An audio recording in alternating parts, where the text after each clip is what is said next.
$1 million reward being offered for a missing Clarendon teacher. Teach them! Always make sure the message reach them! Viewers, a reward of $1 million Jamaican dollars is being offered for information leading to the safe return of Clarendon teacher, 44-year-old Natalie Dawkins of a Denby address in the central Jamaican parish. $500,000 has been put up by her family, with the remainder being matched by the Jamaica Teachers Association. Miss Dawkins, who is a grade 3 teacher at the Four Parts Primary and Junior High School in Clarendon, has been missing since Tuesday the 30th of March. Reports from the Four Parts Police are that Dawkins was last seen at home about 11:30 a.m.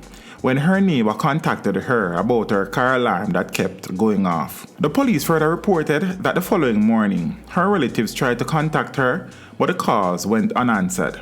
Relatives then visited the house and realized that her car, a navy blue Toyota Wish, and other items were missing. Whilst family members were making checks, they were informed by the Spanish Town police that a handbag belonging to Dawkins was found on the Spanish Town leg of Highway 2000.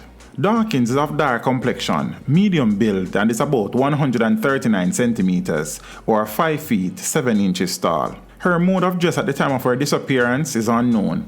She has not been seen or heard from since. Her disappearance has left family, friends, and colleagues distraught. They say they are clinging to hope she will return home. Anyone knowing the whereabouts of Natalie Dawkins is being asked to contact the Four Path Police at 876-987-0429 or 987-0489, the Police 119 emergency number, or the nearest police station. Teach them! Hey, yo, hello! Send the message and make it reach them. It's Teach Them, right here, Warlord representing. Thank you for watching. Like the video before you go. Please subscribe if you haven't done so. And remember to share the video with your friends and family. And browse the channel for more quality content. Until next time, walk good, my friends. Teach them!